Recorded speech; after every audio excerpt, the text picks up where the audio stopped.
3 சீசன்ல சோகமா இருந்த கென்னிக்கு ஒரு லவ் இன்ட்ரெஸ்டா சோஃபியாவை இறக்குவாங்க அப்படின்னு பார்த்தா மான்ஸ்டரா இறக்கி விட்டுருக்காங்க. அதுவும் மேன் இன் இல்லவா? எஸ், மேன் இன் இல்ல அபிஷியலா டவுனுக்குள்ள இப்போதைக்கு வந்துட்டா. நான் ஜிம்மோட ரூபத்துல தான் வருவான் அப்படின்னு நினைச்சேன். சோஃபியாவா வந்திருக்கான். ஆனா நிஜமா இதை நான் எதிர்பார்க்கல. ஜிம் வேற இறந்துட்டாரு, திரும்ப வருவாரா மாட்டாரா அப்படிங்கிறது வேற தெரியல. ஆனா ட்ரைலர்ல அவரு ரிட்டர்ன் ஆனது ஹாலிசினேஷனா மட்டும் இருக்கக்கூடாது, அது அடுத்தடுத்த எபிசோட்ல பார்த்தா தான் தெரியும். பட் அதுக்கு முன்னாடி ஃப்ரம் சீசன் 4 எபிசோட் 1ல என்னெல்லாம் நடந்திருக்கு, என்னெல்லாம் ஹிடன் டீடைல்ஸ் இருக்கு அப்படிங்கறத பிரேக் டவுன் பண்ணிடுவோம்.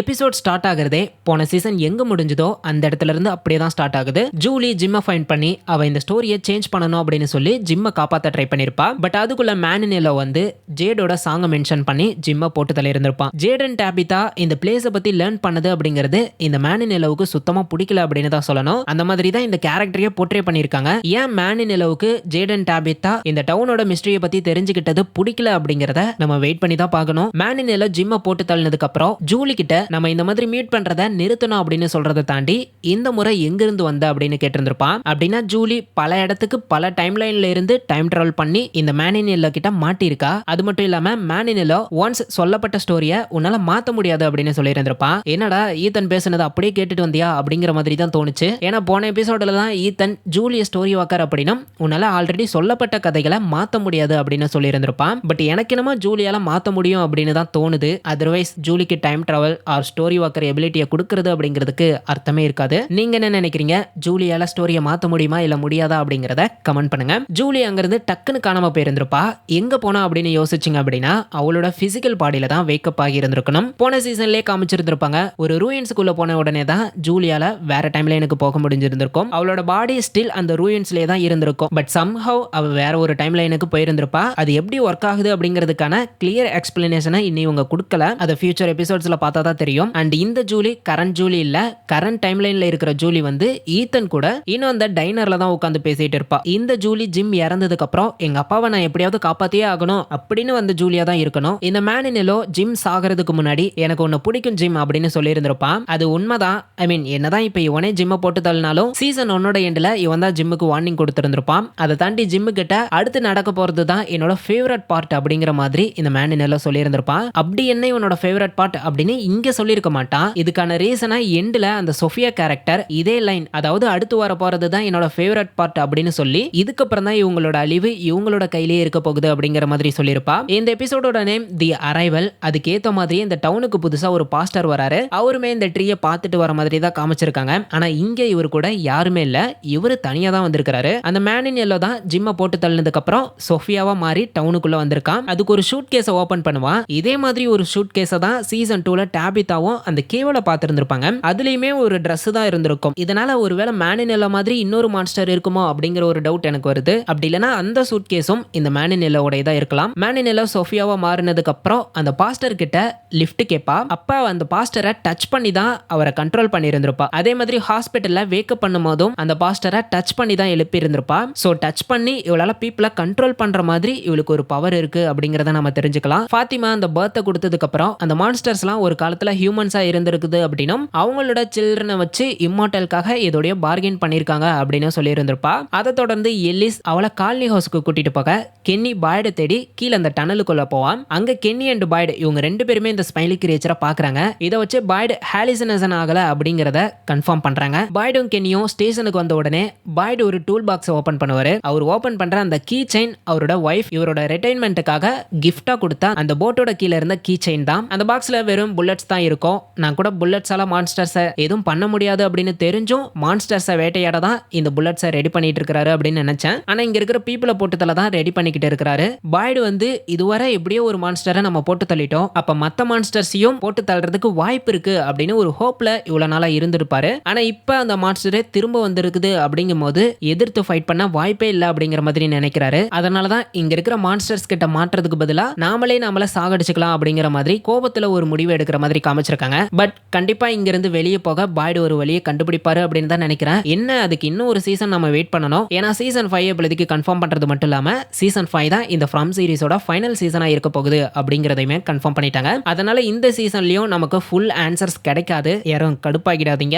இந்த பக்கம் கிறிஸ்டி காலனி ஹவுஸ்ல இருக்கிற எல்ஜினோட ஐக்கு பேட்ச் பண்ண வந்திருப்பா. அப்ப அக்காஸ்டா பாத்தீங்கன்னா கன்னை வச்சுட்டு உட்கார்ந்திருந்திருப்பா. ஆனா அந்த கன்குள்ள புல்லட்ஸே இருக்காது. ஏன்னா போன சீசன்ல பாய்டோட கஷ்டப்பட்டு சண்டை போட்டு வெறும் கன்னை மட்டும் தான் வாங்கியிருந்திருப்பா. பாய்டோட ட்ரஸ்ட்டை ஏர்ன் பண்ணதுக்கு அப்புறம் தான் பாய்டு இவளுக்கு புல்லட்ஸை கொடுப்பேன் அப்படின்னு சொல்லியிருந்திருப்பாரு. இந்த ஐயை ஸ்ட்ரெச் பண்ற சீன் கொஞ்சம் பாக்குறதுக்கு டிஸ்டர்பிங்கா தான் இருந்துச்சு. ஏன்னா அந்த அளவுக்கு பார்க்க அவ்வளவு ரியலா காமிச்சிருக்காங்க. இந்த எல்ஜின் இன்னும் நம்பிக்கிட்டு தான் இருக்கான் இவங்க வீட்டுக்கு போவாங்க அப்படின்னு. அவங்கிட்ட சொல்லி யாராவது புரிய வைங்கடா அப்படிங்கிற மாதிரி தான் இருந்துச்சு. டாபிதா அந்த உட்ஸ்ல இருந்து ரிட்டர்ன் ஆக ஈத்தனும் ஜூலியும் அந்த டைனர்ல இருந்து வருவாங்க. அப்பதான் அந்த பாஸ்டரோட கார் ஆக்சிடென்ட் ஆகும். அப்ப பாய்டு அந்த பாருக்கு அந்த பக்கம் இருக்கிற ஷெட்ல டூல்ஸ் இருக்கும் அப்படின்னு சொல்லி இருந்திருப்பாரு. டாபிதா அவங்களோட வீட்டுக்கு அடியில தோன்றதுக்குமே அந்த பார்டெண்டர் கிட்ட வந்து தான் டூல்ஸ் வாங்கிட்டு போயிருந்திருப்பாங்க. அதனால அந்த டூல்ஸ்க்கான கண்டினியூட்டி ரொம்பவே நல்லா இருக்கு. இங்க ஐரானி என்ன அப்படின்னா இந்த மேனினேல ஒரு மான்ஸ்டர் ஆர் ஈவில் அவன் தான் சோஃபியா அப்படிங்கிற ஒரு கேரக்டர்ல மாறி வந்திருக்கான். பட் அவனை இங்க காப்பாத்துறதே ஒரு பைபிள் தான். ஐ மீன் என்னதான் இவளுக்கு எதுவும் ஆகாது அப்படின்னாலும் இந்த இடத்துல பைபிள் தான் அவளோட கழுத்துல இருக்குது. பிளஸ் இவளே அடிக்கடி ப்ரே பண்றா, பைபிள்ல இருக்கிறதெல்லாம் சொல்றா. அதுதான் கொஞ்சம் புரியல. இந்த இடத்துல சோஃபியாவா ஆக்ட் பண்ணவங்களோட ஆக்டிங் கொஞ்சம் ஆஃபா தான் ஃபீல் ஆனிச்சு. அவங்க ஒரு புதுமுகம் அப்படிங்கறதுனாலயா இல்ல இந்த இடத்துல அவங்க நடிக்கிறாங்க அப்படிங்கறதுனாலயா அப்படிங்கிறது தெரியல. பட் எண்டிங்ல நல்லா தான் பண்ணியிருந்தாங்க. நெக்ஸ்ட் எபிசோட்ல இவங்களோட பெர்ஃபார்மன்ஸை பார்த்தா தான் ஃபுல்லா தெரியும். ஈத்தன் அண்ட் விக்டர் இவங்க ரெண்டு பேரும் நிக்கிறத பார்த்தா ஆல்மோஸ்ட் சேமா தான் இருக்குது. லைக் ரெண்டு பேரும் ஒரே பர்சனோட சன், ஐ மீன் ரீஇன்கார்னேஷனால அப்படிங்கறத காமிக்கிற மாதிரி தான் இந்த சீன் எனக்கு ஃபீல் ஆனது. ஜூலி ஜிம் எங்க அப்படின்னு கேட்கும்போது டாபிதா அவர் வந்துருவாரு அப்படின்னு சொல்லி இருந்திருப்பா. ஈவன் டார்க் ஆக போகுது அப்படின்னு சொல்லியும் டாபிதா இங்க பெருசா அதை கண்டுக்கல. புரியுது, அவ இப்பதான் அவளை பத்தி டிஸ்கவர் பண்ணிருக்கா. பட் வழக்கமா இவங்க ஃபேமிலியில யாராவது காணாம போனாங்க அப்படின்னா பதட்டப்படுற டாபிதா இப்ப ஜிம்ம பெருசா ஒரி பண்ணிக்காம இருக்கிறது கொஞ்சம் கடுப்பாகிற மாதிரி தான் இருக்கு. பாய்டு அந்த பாஸ்டரையும் சோஃபியாவையும் ஹாஸ்பிட்டலுக்கு கூட்டிட்டு போய் பாத்துக்க சொல்லிட்டு காலனி ஹவுஸுக்கு போறாரு. அப்ப பாய்டு அந்த அக்காஸ்டா கிட்ட எக்ஸ்பிளைன் பண்ண தான் ட்ரை பண்ணி இருந்திருப்பாரு, எதனால எல்ஜின் அப்படி விசாரிக்க வேண்டியதானது அப்படிங்கறத பத்தி. பட் அக்காஸ்டா தான் கொஞ்சம் ஓவரா பண்ணி இருந்திருப்பா. அக்காஸ்டா இங்க இருந்து கிளம்பி டைனருக்கு போய் அவளோட யூனிஃபார்ம்ல பிளட் இருக்கிறதுனால அதை வாஷ் பண்ற மாதிரி காமிச்சிருப்பாங்க. பட் அது கிளியர் ஆகி இருந்திருக்காது. அதுக்கு ஏன் ப்ரோ இவ்வளவு கஷ்டப்படுறா, வேற ட்ரெஸ் போட்டுக்கலாமே அப்படின்னு நீங்க யோசிக்கலாம். போன சீசன்ல கென்னி இவளுக்கு நியூ கிளாத்ஸ் இருக்கு அப்படின்னு சஜஸ்ட் பண்ணும்போது கடுப்பாகி இருந்திருப்பா. ஏன்னா இவளால இந்த டவுன்ல வந்து மாட்டிக்கிட்டதை அக்செப்ட் பண்ண முடியல. மத்தவங்கள மாதிரி என்னால இதை நார்மலைஸ் பண்ணி இருக்க முடியாது அப்படின்னு யூனிஃபார்ம் உடைய இருக்கா. பட் இவ இங்க ஒரு ட்ரெஸ் கண்டுபிடிக்கிற மாதிரி தான் காமிச்சிருக்காங்க. இதை தான் இவ போட்டுக்க போறா அப்படின்னு நினைக்கிறேன். ஏன்னா ட்ரைலர்லயே இவளை இந்த காஸ்டியூம்ல தான் காமிச்சிருந்தாங்க. பாய்டு காலனி ஹவுஸ்ல இருக்கிற ஃபாத்திமாவை பார்த்து அந்த ஸ்மைலியை பத்தி சொல்ல வரும்போது ஃபாத்திமா வந்து கிமினோல இருந்த உமனை பாத்தியா அப்படின்னு கேட்டிருந்திருப்பா. கிமினோ அப்படின்னா வேற ஒண்ணும் இல்ல, அது ஒரு வகையான ட்ரெஸ். அதை தான் அந்த லேடி போட்டிருந்திருப்பா. சோ பாய்டு அந்த ஸ்மைலியை பத்தி இவங்க கிட்ட சொன்னதும் என்னதான் இவங்க நம்பல அப்படின்னாலும் கென்னியும் பார்த்தான் அப்படின்னு சொன்னதுனால நம்புறாங்க. அந்த சமயம் விக்டர் அவனோட ஃபாதருக்காக ஒரு பெட்டை அவனோட ரூமுக்கு கொண்டுட்டு போகிற மாதிரி காமிச்சிருந்திருப்பாங்க. இந்த சீன் வைக்கணும் அப்படிங்கிறது அவசியம் இல்லதான், பட் ஒரு கண்டினியூட்டிக்காக தான் வச்சிருக்காங்க. விக்டரோட ஃபாதர் எங்க தூங்குவாரு அப்படின்னு நம்ம கேட்டக்கூடாது அப்படிங்கிறதுக்காக. எங்க ஃபாத்திமா அந்த மான்ஸ்டர்ஸை பத்தியும் அவங்க எப்படி மான்ஸ்டரா மாறினாங்க அப்படிங்கறத பத்தியும் சொல்லும்போது டானாவோட ரியாக்ஷன் ரொம்ப ஷாக்கிங்கா இருக்கும். டானாவை பத்தி 2 திங்ஸ் சொல்லணும் அப்படின்னு நினைக்கிறேன். ஒன்னு வந்து போன சீசன்ல டேல் அப்படிங்கிறவன் ஃபார்வேட்ரிக்குள்ள போய் அந்த ஸ்விம்மிங் பூல்ல இருக்கிற செவுத்துல மாட்டி இறந்திருப்பான். ஈவன் தான் அவன் கொஞ்சம் கடுப்பேத்துற மாதிரி பண்ணியிருந்தாலும் அவனுக்காக டானா கண்ணீர் விடுற மாதிரி எல்லாம் காமிச்சிருந்திருப்பாங்க. அது ஏன் அப்படின்னா அந்த டேல் அப்படிங்கிற கேரக்டர் இந்த டவுன்ல டானா இருக்கும் போதுல இருந்தே இருந்திருப்பான். அதை தாண்டி அவன் தான் டானாவோட ஹஸ்பண்ட். சீரீஸ்ல இல்ல, ரியல் லைஃப்லயே இவங்க ரெண்டு பேரும் கப்பல்ஸ் தான். அதனாலதான் அந்த சீன்ல டானாவோட ஆக்டிங் ரொம்ப ரியலா இருந்திருக்கும். இன்னொன்னு என்ன அப்படின்னா டானா ஒருவேளை ட்ரைட்டரா இருப்பாங்களோ அப்படிங்கிற ஒரு டவுட் எனக்கு இருக்கு. ஏன்னா இது ரேண்டல் கிட்ட இருந்து வந்த டவுட் தான். நீங்க நோட் பண்ணீங்க அப்படின்னா தெரியும், ஆல்மோஸ்ட் டானா வந்து அவங்களுக்கும் அந்த சீனுக்கும் சம்பந்தமே இருக்காது. பட் திடீர்னு வந்து நின்னு what the hell is going on here அப்படின்னு கேட்டு உண்மையை தெரிஞ்சுக்கிட்டு இருந்திருப்பாங்க. அதனால ஒருவேளை ஜிம் சொன்ன மாதிரி இங்க சூப்பர் நேச்சுரல் பிளஸ் சயின்ஸ் அப்படிங்கிற மாதிரி காமிச்சாங்க அப்படின்னா டானா குட் பி ட்ரைட்டரா இருக்கலாம். இந்த பக்கம் ஹாஸ்பிட்டல்ல கென்னி அந்த சோஃபியா கிட்ட இந்த பிளேஸை பத்தி எக்ஸ்பிளைன் பண்ணும்போது சோஃபியா அந்த டாலிஸ்மனை தொடுறா. இவ ஒரு மான்ஸ்டர், இவளுக்கு டாலிஸ்மனும் அஃபெக்ட் ஆகாது, டேவும் அஃபெக்ட் ஆகாது அப்படிங்கறத கன்ஃபார்ம் பண்ணிட்டாங்க. அப்ப இவளுக்கு என்னதான் வீக்னஸ் இருக்குது, இவளை எப்படி ஸ்டாப் பண்ண போறாங்க அப்படிங்கறத வெயிட் பண்ணி தான் தெரிஞ்சுக்கணும். பாய்டு டானா கிட்ட ஒரு நியூ கேர்ள் அண்ட் பாஸ்டர் டவுனுக்கு வந்திருக்காங்க அப்படின்னு சொல்லும்போது அந்த பாஸ்டருக்கு ஸ்ட்ரோக் ஆர் சீசர் மாதிரி வந்தது அப்படின்னு சொல்லி இருந்திருப்பாரு. இதே மாதிரி தான் ஈத்தன் இங்க வந்த ஃபர்ஸ்ட் டேவும் அவனுக்கு வந்திருந்திருக்கும். எல்ஜினோட ஃபர்ஸ்ட் டேவ்லயும் அவனுக்கு வந்திருக்கும்.